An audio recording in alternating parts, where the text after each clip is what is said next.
आदाब नाज़रीन, मैं हूं नासिर केश। आप मुझको देख रहे हैं JKC न्यूज़ पर, यूट्यूब पर और फेसबुक पर। तो मेरे साथ जो आज शख्सियत मौजूद हैं ये हैं सन्नी शर्मा। भद्रवाह के रहने वाले हैं, एक सोशल एक्टिविस्ट हैं और एक पॉलिटिशियन भी जिन्हें इलेक्शन लड़ा था और काफ़ी अच्छे वोट्स लिए थे। और हम इनसे जानेंगे कि सियासी गुफ्तगू करेंगे और इनसे जानने की कोशिश करेंगे कि कैसी सियासत चल रही है, कैसा माहौल है। सबसे पहले सन्नी जी, हम आपका स्वागत करते हैं। आप हमें बताइए कि आपने भी इलेक्शन लड़ा, सरकार बन चुकी है, DDC जो है मेंबरान जो हैं वो जीत चुके हैं, उनकी सत्ता है, DDC चेयरमैन भी हैं। किस नज़र से आप देखते हैं, कितने काम हो रहे हैं आज की डेट में? सबसे पहले तो आदाब मेरी तरफ से आपके सारे व्यूअर्स को और नमस्कार। तो आपका स्वागत है यहाँ पे मेरे पास, आप आए, आपका बहुत बहुत धन्यवाद। जो आज की सियासत जो है वो बिल्कुल मुरझा चुकी है। एक किस्म की सियासत के नाम पे कुछ हो ही नहीं रहा है। जो भी पिछले फंड्स आए हुए हैं उसी पे काम हो रहा है, नया कुछ तो अभी तक देखने को मिल नहीं रहा है। क्योंकि BDC हमारी बन चुकी है, DDC बन चुकी है। जो जब हम इलेक्शन लड़ रहे थे तो तब एक ही मुद्दा जोरों शोरों में था, भद्रवाह को डिस्ट्रिक्ट। ये बात नहीं है कि भद्रवाह को डिस्ट्रिक्ट नहीं मिलना चाहिए, हम भी उसके खैर एकदम करते हैं कि भद्रवाह को डिस्ट्रिक्ट मिलना चाहिए। लेकिन वो मिलेगा कौन, वो देगा कौन? जो अभी भी इलेक्टेड बंदे हैं वो भी अभी डिमांड ही कर रहे हैं। अगर वो भी डिमांड कर रहे हैं तो फिर हम लोग कहाँ पे जाएंगे? BJP के जो चुने हुए नुमाइंदे वो कहते हैं जो 70 साल में नहीं वो हम आज कर रहे हैं, आज अब वो रोडें गिनवाते हैं, आज वो प्रोजेक्ट्स गिनवाते हैं। कितनी सच्चाई है इसमें, क्या कहेंगे आप?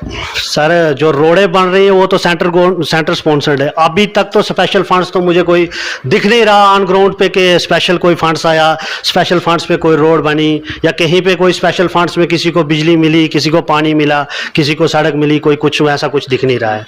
तो जो रिबन काटे जा रहे हैं, रोज़ हम देख रहे हैं रिबन काटे, चाहे हमारे DDC चेयरमैन साहब हों या हमारे जो हैं DDC जो काउंसलर हैं, मेंबर हैं भद्रवाह वेस्ट के, वो भी हम देख रहे हैं रिबन काट रहे हैं जगह जगह पर। तो वो क्या है?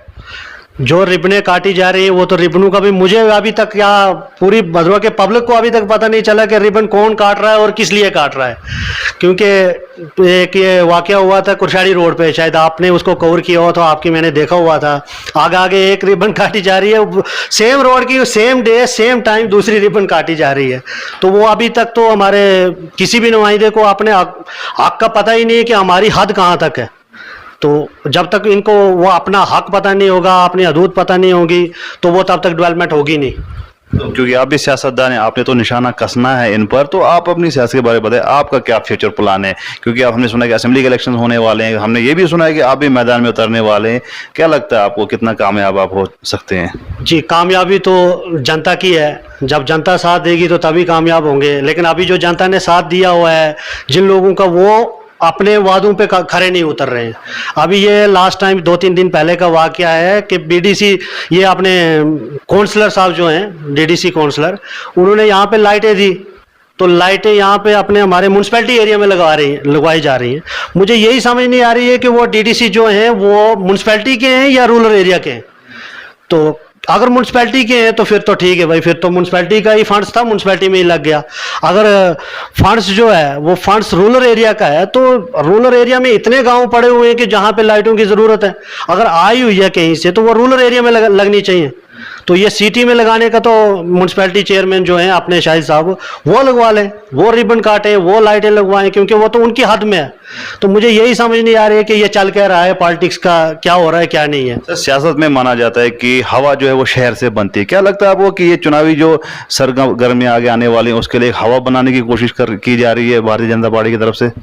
सर, हो सकता है हवा बनाने की कोशिश की जा रही हो, लेकिन हमारे गाँव वालों के हकूक क्यों मतलब खाए जा रहे हैं?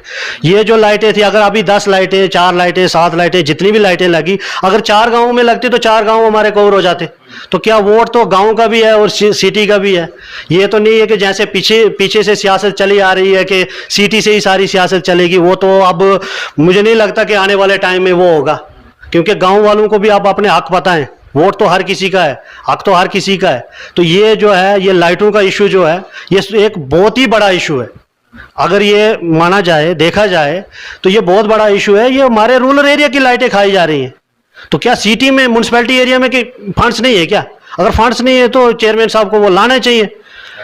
तो यही बात है जरा। तो क्या समझते हैं आप, जो हमारे DDC चेयरमैन हैं, क्या उनके काम से आप संतुष्ट नहीं है, जो आप उनको लगातार निशाना कस रहे हैं उन पर? सर, काम से संतुष्ट होने की बात ही नहीं, काम तो कुछ हुआ ही नहीं है। अगर काम हुआ है तो वो करके दिखाए ना।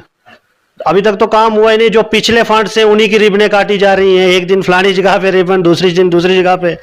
और मतलब यही जो लाइटों का इशू है, अगर यहाँ पे अगर 14 लाइटें दी तो 14 गांव हमारे कवर हो जाते।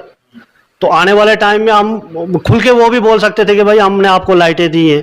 ये खाली लाइटों का इशू नहीं है, हमारे रूरल एरिया का जो फंड्स है वो उसको डिस्टर्ब करने का ये है जरिया है। हम देख रहे हैं आजकल जो डिस्ट्रिक्ट की बात जो तूल पकड़ रहे हैं, हर कोई डिस्ट्रिक्ट बोल रहा है, इवन की बीजेपी के लोग भी बोल रहे हैं। तो क्या लगता है आपको, बीजेपी को बोलना चाहिए कि उनको लाना चाहिए, क्योंकि सत्ता तो उनकी है, दिल्ली से लेकर भद्रवाह तक तो उनकी सत्ता है। सर आपको मैं ये साफ बोल दूं कि जो अभी इसमें अपने यहाँ पे बैठा हुआ है, सरकार सीट पे बैठा हुआ है, उसको तो डिमांड किसी से करनी नहीं है। जब हमारे साथ वो इलेक्शन लड़ रहे थे, कोई भी इलेक्शन हुए इससे पहले 2014 में इलेक्शन हुए, तब भी यही एक तूल पकड़ा हुआ था इलेक्शन के टाइम में कि डिस्ट्रिक्ट भद्रवाह को हम दिला के रहेंगे। अब मुझे लगता है इन्होंने ये वो जो डिसीजन है डिस्ट्रिक्ट लाने का वो पेंडिंग रखा हुआ है। जो नेक्स्ट असेंबली इलेक्शन है मुझे लगता है उसके लिए ये पेंडिंग रख रहे हैं कि हम उसमें हमें वोट दो, हम तब डिस्ट्रिक्ट लाएंगे। ये मुझे नहीं लगता कि ये डिस्ट्रिक्ट ला पाएंगे। अभी हमारी एक यहाँ पे एक कटियारा टू एडल रोड है, मैं उसकी बात आपको बताऊं कि उसके सिर्फ 14 दरख्त हैं, उनके पीछे इतनी अड़चन आई हुई है कि वो लोग डेली दरबदर हो रहे हैं। सिर्फ 14 पेड़ों की सैंक्शन देनी है, और वो एक नोडल अफसर भी है, उसको आराम से सैंक्शन दे सकता है, लेकिन वो नहीं मिल रही है। वो वैसे जैसे मसले उठाने चाहिए। एक ये अपने कारी छत्र एक विलेज है, गांव है, उसमें पानी का इतना बड़ा इशू है कि वो 4 किलोमीटर, आज इस टाइम में भी 4 किलोमीटर पैदल जाके पानी लाते हैं। दूसरा हमारे मतलब जो आरडीडी रूरल डेवलपमेंट डिपार्टमेंट है, इतनी करप्शन है। हालांकि सेंट्रल गवर्नमेंट बोल रही है कि हमने करप्शन बंद कर दी। इतनी करप्शन हो रही है कि कहने की कोई बात ही नहीं है। उस पर रुकावट की कोई लगाम तो कोई कस ही नहीं रहा है। आपको आने वाले वक्त में जो है लोग क्या फिर जो है इस जो रूलिंग पार्टी आज है इनको ही सपोर्ट करेंगे, क्योंकि यहाँ के फिर लोगों में एक चेंज आए। क्योंकि हम देख रहे हैं, अगर हम रेट्स की बात करेंगे, पेट्रोल की बात करेंगे, या जो खाने के तेल हो, या कोई भी जो एसेंशियल कमोडिटीज होती है, उनके रेट्स जो काफ़ी ऊपर चले गए हैं। क्या लगता है आपको, रूलिंग पार्टी को लोग इस बार सबक सिखाएंगे कि नहीं? अब वो तो आने वाला टाइम ही बताएगा कि उस टाइम पे क्या माहौल होता है क्या नहीं है। अभी मैं भी तो इंडिपेंडेंट ही हूँ, अभी मेरा भी कोई पता नहीं है कि मैंने किस पार्टी से लड़ना है, लेकिन इलेक्शन मैंने लड़ना है। ये मैंने पहले ही ठान लिया है कि एमएलए का इलेक्शन जो है नेक्स्ट टाइम जब भी होगा मैंने इलेक्शन लड़ना है। यह आपके चैनल के माध्यम से मैं तमाम अपने व्यूवर्स जो मेरे सपोर्टर हैं, जो आपके व्यूवर्स हैं, उनको ये बता दूँ कि मैंने इलेक्शन लड़ना है। किसी भी किस्म का, किसी भी जगह पे, कहीं भी कोई भी मसला है, जहाँ तक मेरा मतलब मेरी सपोर्ट की ज़रूरत होगी तो झिझक मुझे फ़ोन कर सकते हैं, मुझसे मिल सकते हैं। तो ये नहीं है कि हम भद्रवाह एडमिनिस्ट्रेशन के पास, डोडा एडमिनिस्ट्रेशन के पास, जम्मू सेंटर तक, दिल्ली तक भी जाना पड़े तो मैं उनके साथ जाने के लिए तैयार हूँ। बहुत बहुत शुक्रिया। तो ये सनी शर्मा साहब जिनसे हमने बात की, और इनका साफ कहना है कि ये सियासतदान भी है लेकिन सोशल एक्टिविस्ट भी हैं। कोई भी किसी को कोई मुद्दा हो तो कोई भी प्रॉब्लम हो, इनसे रब्ता कर सकते हैं। हम आपको ऐसी शख्सियत से और रूबरू करवाते रहेंगे। आप देखते रहे नासिर के शाह को।